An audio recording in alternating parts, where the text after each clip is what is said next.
Hello, this is Quantum. I wanted to make this video to kind of show you some projects that I have in my mind and things that I just want to do.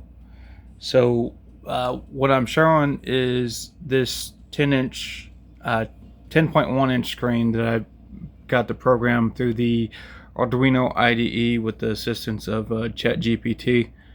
But as you can see, like I have 8 coils and I can change them all at once. And I also have a mic recording, which that's not quite functioning just yet, and I don't need it to function right now, so I'm not too worried about it. It's just kind of there so that way I know later on. So for an example, like the first coil, you can see that it, and all the coils do it, is it's frequency, phasing, pulse width modulation, uh, phase width, duty cycle, like the pulse width, temperature and humidity. And some of these are just done through calculations and stuff. So if I actually go into it, you can see that it's, I gotta turn this down. There you go. So you can see I have the frequency, phase, pulse width modulation, pulse start, and pulse end. I kind of look at this more on the analog side of things, just because it's easier for my brain to wrap things around. There's actually probably actual technical names out there for all this stuff, but this is just what I name it. Pulse start and pulse end is basically the where you want the phase to begin, where you want your pulse of the phase to begin, and where do you want the pulse of the phase to end. So where you want your starting point and where you want your ending point. As of right now, I have it starting at 0, going to 359, which is essentially 360 degrees, which is your complete cycle. And I got a pulse width of 50, so half of the time it's on and half the time it's off. And it starts, and technically it's supposed to be phase shift out of 15 degrees, and it's getting pulsed at 1 frequency, which is going to this Teensy 4.1, which then goes into the LEDs. You can see that they're all synced together. So I think what I'm going to do is I want this one to be phased at 0, just to kind of show you guys. I'm going to probably just mess with the phase. Let's do save. And I got to hit back. Now let's put this one at 45. 45. Save. So now you can kind of see there's a couple lights doing their own things. I'm just going to run through this with you guys real quick. And I'm going to do this one at 90. 90. Save. Back. 90. What is it? 135, I believe.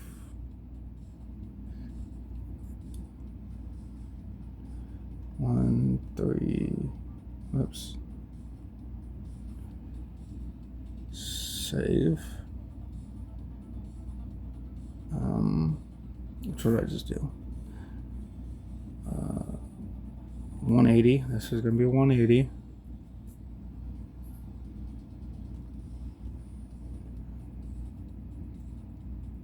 Save.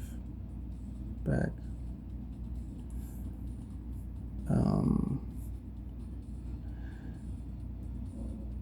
What was it?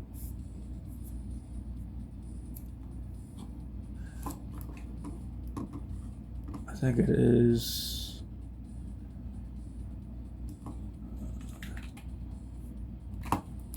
I go online to do a calculator. I think my mind's not working because I'm recording. CACU calculator.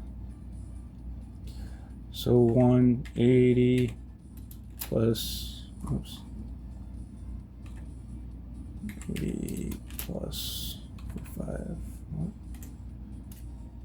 equals 225. So this is going to be 225.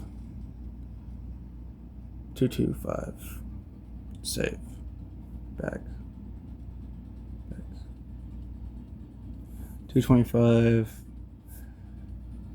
plus 45. What is that? I think it's 270. Yeah, 270.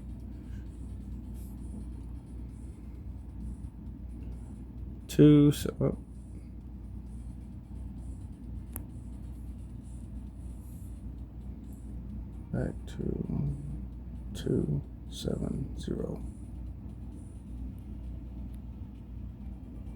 There you go. Save back. And this one should be at plus 45 equals 315. Back is going to be 315. There we go. Save and back.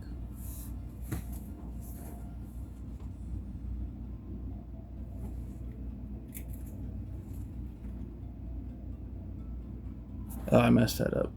That's supposed to be 1. And that's supposed to be 315. Save. Save back. So now you can come over here.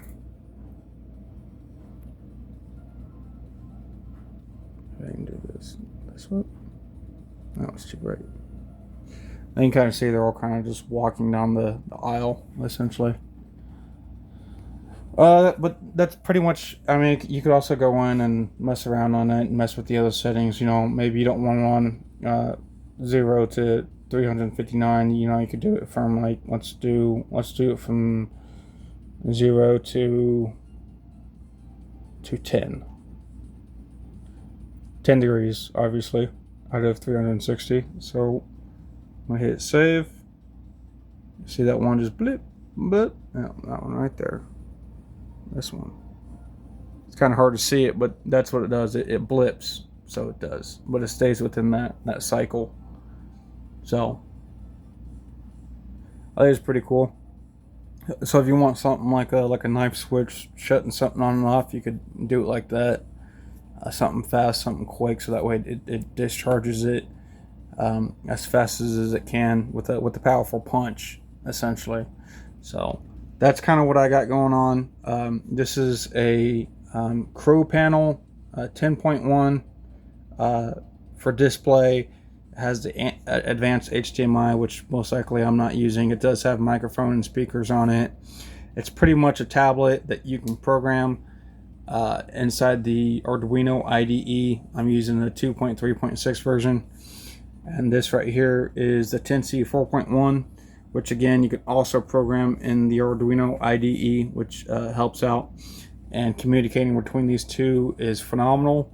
I did have the next 10 over here.